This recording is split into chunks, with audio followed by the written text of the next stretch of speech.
Okay, so like I said in the previous video, these were started on Saturday night. So Saturday, Sunday, Monday, Tuesday, Wednesday, Thursday. So 5 days. That's a little bit longer than they normally take. Usually it should be like 3-ish days, somewhere in there, 3-4 days. But 5 just has me scratching my head a little bit with these guys. They came out and they just look a little peculiar along the edge. Perhaps I had it a little too warm, but this one looks good. And this one looks the worst out of the three of them. So yeah, it's got me a little bit concerned on the 1984s.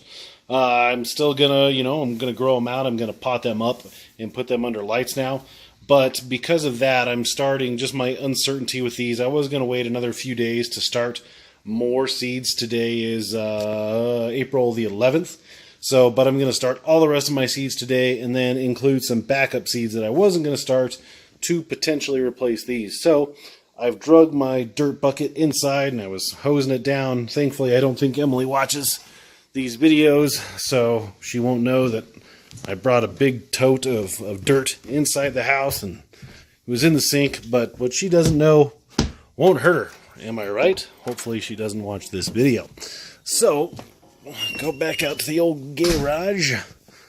I got my other incubator started over there for the second set of seeds, and I need to plug in my lights over there to get the other ones up and running. But, so what I'm going to do is, these are my other primary seeds, like Plan A. So 1984, 1911, and the 1211. These are all Plan A seeds. So Plan B, which I don't even necessarily know if you can count this as a Plan B, because this is going to be a really popular seed this year, is the 28% heavy 1885 Baron. That should be a great seed, and ultimately this might beat out this. I don't know. This is a really good seed. I wasn't going to grow this. I was going to save it. But I think I'm gonna germinate these, and then I'll put this seed versus the 1984, and I'll grow whichever one of these two looks good. And I'm on the fence. Maybe I'll start these as some backup seeds. But now that I say that out loud, I might wait a few days. This seed, the 1916, grew my 1364, my personal best pumpkin on this seed. So we're going to go ahead, we're going to get these ready, and we'll get some more seeds started. I filed the seeds, I'm soaking the seeds. I brought in another tote with some different dirt in it to pot up these ones. So this year I'm not doing grow bags like I've done in years past, or my Pot-O-Matic 5000. This is just a real thin pot that when the time comes, I'm going to slice around the bottom, take that off, slice the side, put it in, and take it out. I think I'm just overcomplicating things a bit. And, I'm trying to simplify, keep everything nice and easy this year. So I have just a good potting mixture. In here, I've gotten it warm with some warm water out of the sink. And then we're going to attempt to do this one-handed, which could go horribly wrong, but we'll see.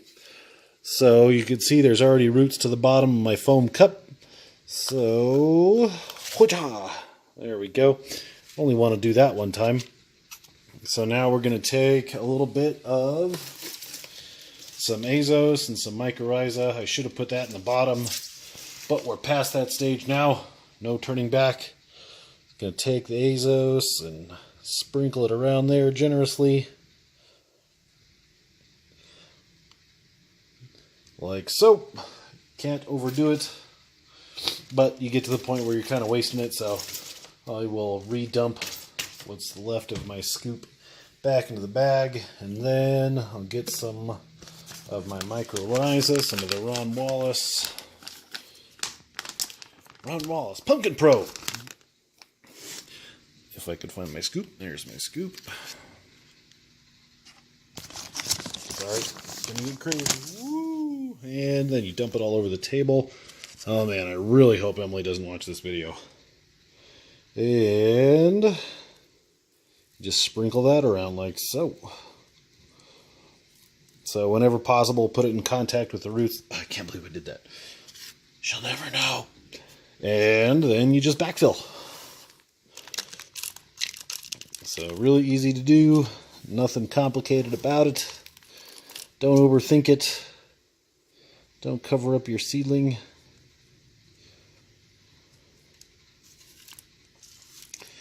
And then I'll just pack it down just a little bit.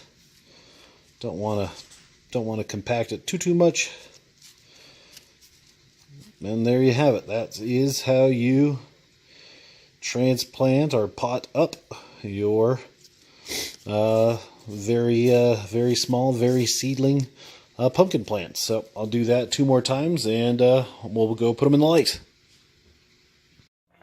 All right, last step is to actually put the plants inside my little grow tent here, where they will be exposed to light for 14 hours a day until it's time to go outside. Hopefully in the next 7 to 10 days, these will go outside. If all the snow melts, it's actually starting to flurry just ever so slightly. So hopefully we'll get there. This will keep it warm. At nighttime, I'm going to close the flap, so it's always going to be nice and warm in here. But Emily just text messaged me and said she's not feeling good, unfortunately. So she's on her way home, so that means I got to go clean up my mess that I made so she doesn't get home and realize what's been going on. She'll never know. But as always, guys, questions, comments, queries, concerns, let me know. Make sure you subscribe to the channel so you can stay up to date with how we do this year. 1,500 pounds is the goal. I think we can do it.